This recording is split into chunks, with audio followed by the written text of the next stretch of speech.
श्री शिवाय नमस्तुभ्यम। जय माता दी। हरे कृष्णा। आप सभी को चैत्र नवरात्रि के तीसरे दिन की बहुत सारी शुभकामनाएं। हमें आशा है कि इस समय आप चैत्र मास के नवरात्रि के शुभ दिनों का पालन कर रहे होंगे। आज हम चैत्र नवरात्रि के 30 दिन माता की चंद्रघटा की कथा का श्रवण करेंगे।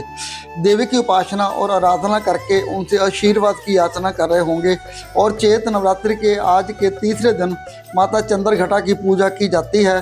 तो चलिए आज के इस वीडियो में माता चंद्रघटा की पुरानी कथा का श्रवण करते हैं। चैत्र नवरात्रि के प्रथम और द्वितीय दिन की पुरानी कथा में हमने सुना कि किस प्रकार देवी सती अपने अगले जन्म में पर्वतराज हिमालय तथा उनकी पत्नी मैना की पुत्री के रूप में प्रकट होती है। जब उनकी आयु विवाह के योग्य हो गई तब देवर्षि नारद ने उन्हें भगवान शिव को प्रसन्न करने के लिए तपस्या करने का सुझाव दिया था।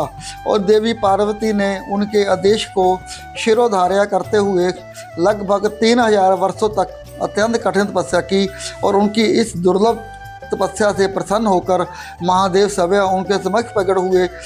जब देवी पार्वती ने उनसे विवाह करने का प्रस्ताव रखा तो उन्होंने उनके प्रस्ताव को स्वीकार किया। और इस प्रकार भगवान शिव व माता पार्वती का विवाह निर्धारित हुआ।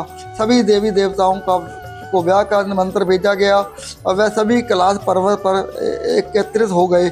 अब जैसा कि हम जानते हैं भगवान शिव के गण साधारण प्राणी तो है नहीं।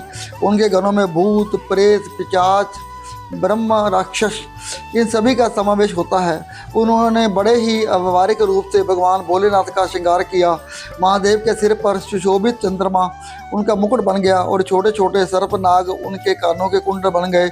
और साथ ही बाजूबंद के रूप में सांप ने उन्हें लपेट लिया। भोलेनाथ की देवादेव पर शमशान की भस्म का लेप लगाया गया और उन्होंने पशु चर्म धारण की, हाथ में त्रिशूल और डमरू शोभा पा रहे थे। और इस प्रकार अपने विवाह वाले दिन ही भगवान शिव ने अवधूत का वेश धारण किया। वह नंदी बैल पर सवार हो गए और पर्वतराज हिमालय के महल की ओर निकल पड़े।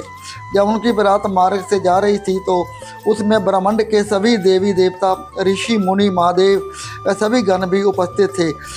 इसमें ऐसा कोलाहल हो रहा था जिसके कारण संपूर्ण ब्रह्मांड में कंपन हो गया था।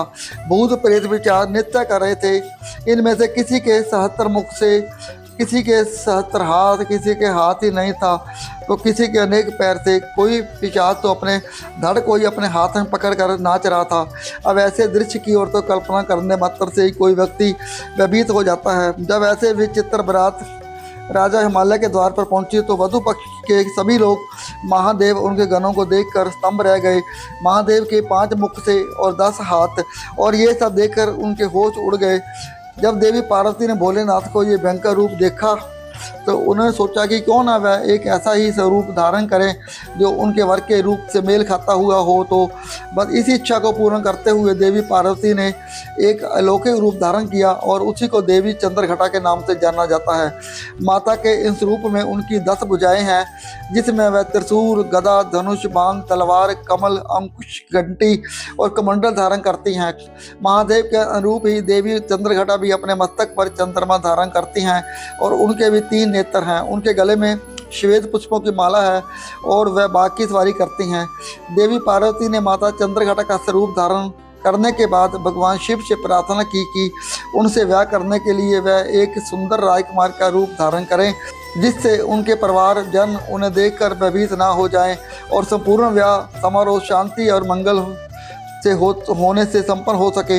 देवी पार्वती की इस प्रार्थना को स्वीकार करते हुए महादेव ने एक अत्यंत सुंदर रूप धारण किया और तत्पश्चात भगवान शिव और माता पार्वती का शुभ विवाह संपन्न हुआ। तो ये थी आज के नवरात्रि के तीसरे दिन माता चंद्रघटा की संपूर्ण कथा। नवरात्रि के तीसरे दिन माता चंद्रघटा की पूजा करते हुए उन्हें सफ़ेद कमल, गुंडल या फिर गुलाब के पुष्पों की माला अर्पित करनी चाहिए। इसके अतिरिक्त उन्हें स्वेद पकवानों का भोग लगाना चाहिए। दूध से बने खाद्य पदार्थ जैसे खीर या फिर चावल सर्वश्रेष्ठ रहते हैं। उन्हें शहद का भोजन भी लगाया जाता है। नवरात्रि के तीसरे दिन माता चंद्रघटा को प्रसन्न करने के लिए भूरे रंग के वस्त्र पहनने चाहिए। उनका वहाँ सिंह है इसलिए सुनहरे रंग के वस्त्र भी उन्हें प्रिय हैं।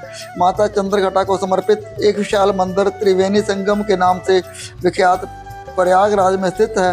ऐसा कहा जाता है कि तीसरे नवरात्रि के दिन इस मंदिर में माता चंद्रघटा के दर्शन करने से भक्तों के सभी पाप नष्ट हो जाते हैं, उन्हें मनपसंद वर की प्राप्ति होती है। तो ये थी आज की नवरात्रि के तीसरे दिन माता चंद्रघटा की पूर्ण जानकारी।